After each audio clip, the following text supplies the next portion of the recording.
Oke, pada pertemuan atau part yang selanjutnya ini ya, dari memori eksternal kita akan bahas memori optik di part 4 ini. Jadi memori optik adalah media penyimpanan data elektronik yang dapat ditulis dan dibaca dengan sinar laser. Jadi nanti laser dari optik yang ada di drive ataupun playernya itu akan memantulkan atau memancarkan sinar laser. Kemudian dulunya adalah modelnya adalah CD untuk audio saja 650 MB selama 70 menit. CD dan CD-ROM itu teknologinya sama, tapi kalau CD-ROM punya perangkat error correction ya. Nah, kalau di playernya CD-ROM itu memang punya perangkat error correction dan perlu dibedakan antara CD-ROM saja dengan CD-ROM player. Kalau player itu berarti adalah perangkat yang digunakan untuk memutar ataupun membaca isi dari disk tersebut. Kemudian karakternya di sini yang layer paling bawah sendiri adalah polikarbonat ya. Dan polikarbonat nanti akan merekam informasi digital pada sebuah lubang yang sangat kecil sekali, sifatnya adalah mikroskopik. Ini dinamakan sebagai pitch. Kemudian laser yang berintensitas tinggi itu fokus untuk membentuk master disk. Jadi di bagian yang mungkin berwarna beda ini adalah ketika sudah diberikan sebuah isian atau diberikan laser supaya merekam sebuah data. Makanya kenapa di dalam disk itu ada yang beda warnanya. Kalau misalkan full semua ya warnanya sama, tapi kalau ada yang terisi atau tidak, misalkan separuh terisi separuh tidak, itu juga warnanya beda karena ada yang terisi dan tidak tadi. Kemudian permukaan pit ini dilapisi aluminium untuk memantulkan sifat laser tadi atau bersifat reflektif. Dan permukaan paling yang kelihatan di sini adalah yang mengkilap, dimana nantinya ini terlindung dari debu dan goresan karena lapisan atas ini adalah akrilik bening, baru saya itu label yang sangat tipis sekali. Nah, jadi permulaan awalnya adalah digunakan sebuah laser ya. Laser ini berdaya rendah tadi, kemudian ditempatkan di pemutar disk ataupun di drive-nya, kemudian mengirimkan ke polikarbonat ya, melalui polikarbonat, kemudian memutar disk yang melewatinya. Nah, intensitas cahaya ini akan dipantulkan dari laser dan akan berubah ketika menemukan pit atau lubang tadi ya. Nah, secara khusus jika misalkan sinar laser ini jatuh pada pit yang memiliki permukaan agak kasar ya, maka cahaya menyebar dan intensitasnya rendah. Area antar pit ini ya, misalkan nanti ada pit lagi, nah itu dinamakan sebagai LAN. Jadi misalkan di sini gambarnya ada pit, misalkan di sini ada pit lagi, ada pit. Nah, area di sini ya itu adalah LAN-nya yang tidak terpakai. Nah, LAN ini nanti adalah permukaan yang halus yang memantulkan kembali dengan intensitas yang tinggi. Jadi kalau yang pit tadi adalah rendah, kalau yang LAN ini adalah intensitasnya tinggi.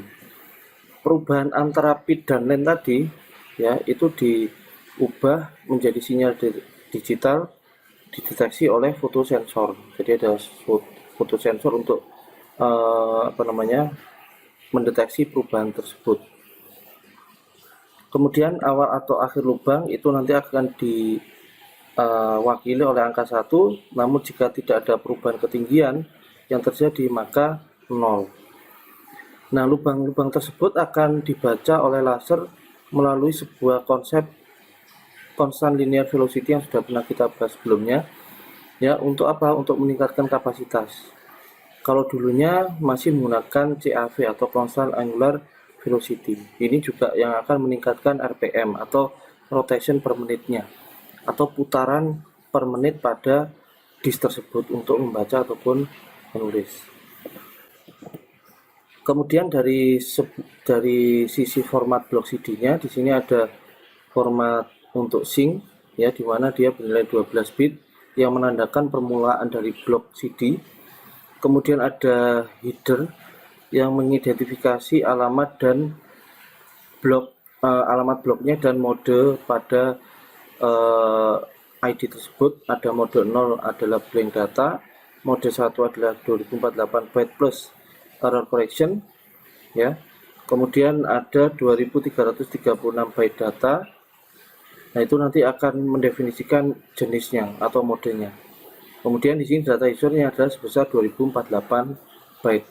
Sedangkan auxiliary di sini ada tambahannya, yaitu untuk error correction code-nya sebesar 288 byte. Kalau di total semua sebesar 2352 byte. Nah, kemudian CD-ROM itu cocok digunakan untuk distribusi data dalam jumlah besar ke sejumlah besar pengguna. Jadi many to many ya, jumlahnya besar ke sejumlah besar pengguna, dan tidak cocok untuk aplikasi individu. Keuntungannya adalah informasi yang disimpan itu bisa direplikasi secara massal dengan murah. Namun kekurangannya adalah sifatnya read only karena tidak dapat diperbarui dan dapat dilepas atau memungkinkan disk itu sendiri yang digunakan untuk menyimpan arsip. Namun kekurangannya di sini adalah waktu aksesnya lebih lama daripada disk magnetik. Ada juga konsep dari CDR serta CDRW. Kalau R itu berarti recordable saja, artinya hanya bisa direcord, yang menggunakan konsep write once, read many. Hanya bisa ditulis sekali, namun bisa dibaca berulang kali. Tapi kalau CD rewritable atau CDRW ini dapat ditulis, dapat ditimpa atau di overwrite atau dihapus berulang kali. Yang membedakan antara CDR dan CDRW lagi adalah dari sisi layer yang tengah ini. Selain ada reflective layer, dia punya untuk pembakaran atau yang diistilahkan sebagai burning itu ya, pada die layer ya, untuk mengubah refleksi dan mengaktifasi laser intensitas tinggi pada sisi CDR. Jadi ada die layer. Kemudian kalau di CDRW untuk merubah intensitasnya tadi dengan menggunakan sinar laser pada dua perubahan fasa yang berbeda menggunakan dua bahan yang berbeda pula. Bahan yang pertama adalah amorphous ketika dia mendeteksi 0 dan crystalline ketika dia mendeteksi 1. Ini bahan yang berbeda antara amorphous dengan crystalline. Kemudian kalau CDR ini akomodasi aplikasinya hanya kecil saja, tidak terlalu banyak. Namun kalau di CDRW ini untuk keandalannya cukup tinggi dan bisa untuk tahan lama. Kemudian dari sisi pitnya, kalau di DVD-ROM dalam hal ini, yaitu dia bisa pitnya adalah lebih dekat dengan DVD-nya dibandingkan yang di CD-ROM. Kemudian DVD menggunakan laser dengan panjang gelombang yang lebih pendek dibandingkan yang CD-ROM. Nah, ini yang mengakibatkan dia bisa peningkatan hingga 7 kali lipat karena dia menggunakan layer-layer yang ada yang sisi 1, sisi 2 dan seterusnya. Ada 2 side. Kemudian kalau DVD 2 layer itu memiliki semi reflektif dan juga reflektif yang digunakan untuk menyesuaikan fokus. Nah, teknik ini juga bisa untuk menggandakan kapasitas disk, misalkan sekitar 8,5 GB untuk satu set saja. Namun jika nanti ada double side, berarti dia bisa 2 kalinya sebesar 17 GB. Nah, kemudian ada pula DVD, DVD-R, DVD-RW, dan Blu-ray. Kalau DVD tentunya kita tahu ini merupakan pengganti dari video kaset recorder atau VCR ya zaman dulu. Kemudian dapat memainkan video dan membaca data digital lainnya. Kapasitasnya bisa sampai 17 GB atau DVD-ROM tadi ya. Kemudian DVD-R ini hanya dapat menulis ke disk hanya sekali saja, hanya satu sisi disk yang digunakan. Konsepnya sama dengan RW, hanya satu sisi disk saja yang digunakan. namun dapat menghapus dan menulis ulang ke disk beberapa kali. Nah, yang paling bagus lagi yaitu dengan menggunakan Blu-ray, di mana Blu-ray ini memang digunakan untuk disk yang menyimpan video high definition atau kualitas tertinggi. Ya. Nah, densitasnya dari sisi penyimpanannya tentunya lebih besar daripada DVD, karena dia menggunakan laser blue violet atau biru ungu. Beda dengan yang tadi CD ataupun DVD itu tidak menggunakan warna biru ungu. Satu layernya pada satu sisi bisa menyimpan 25 GB. Nah, jadi satu sisinya bisa sampai 25 GB. Nah, jadi ini gambarannya. Kalau karakteristik CD ini lebar dari spot lasernya ya itu sekitar 2,11 mikrometer. Kemudian ini yang saya katakan tadi bit, kemudian antara bit ya tadi ada line, jadi line itu ada di sini. Kemudian tracknya itu ada di sini, jadi mendefinisikan track. Nah, di antara track ini ada line-nya, di antara bit ini ada line-nya. Kemudian panjang gelombang lasernya 780 nanometer ya. Kemudian di sini nilai data layernya adalah 1,2 mikrometer. Ini kalau CD kita bandingkan dengan DVD dan Blu-ray.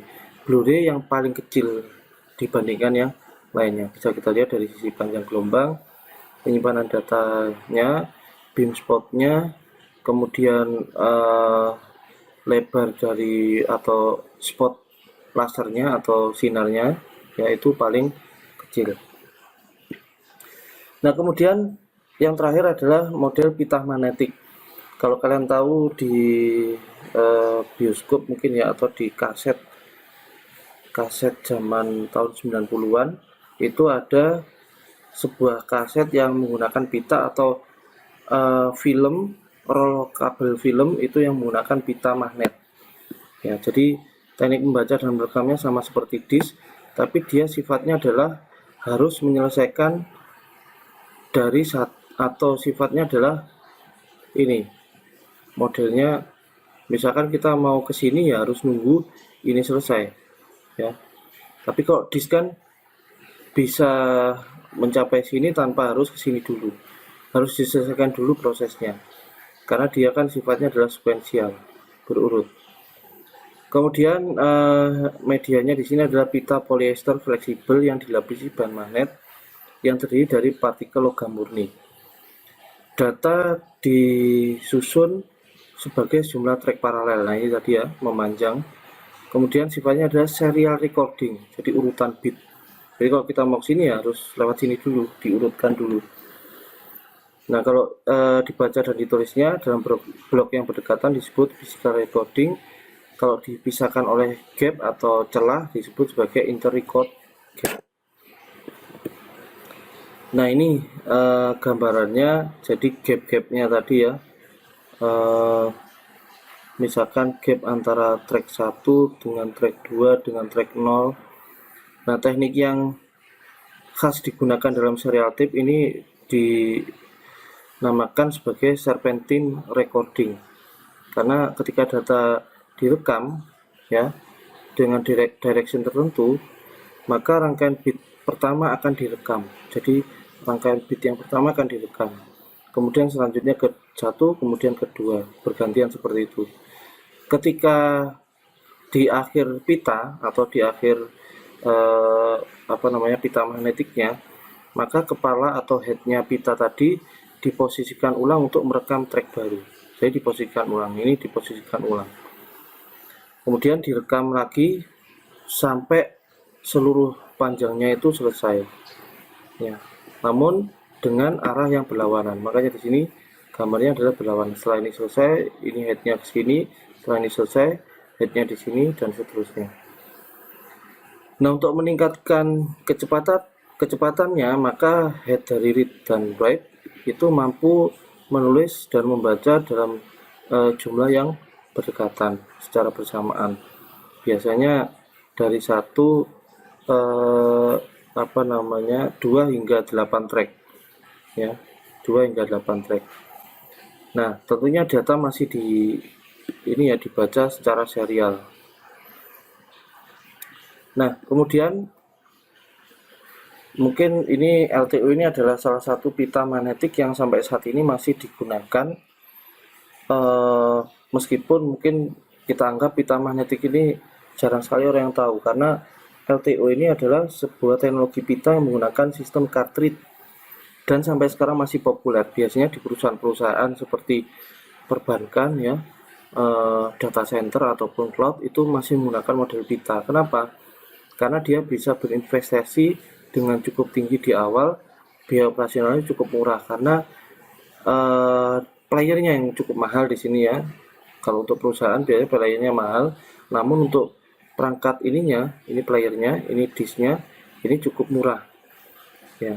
Meskipun kita lihat oh ini murah, tapi ternyata playernya mahal. Nah, itu biasanya memang digunakan untuk perusahaan-perusahaan data center atau perbankan atau perusahaan dengan kebutuhan data yang cukup besar. Ini alternatif open source untuk format pita magnetik eksklusif. Memang ini lebih murah dibandingkan HDD, bahkan juga SSD, namun ininya yang mahal ya.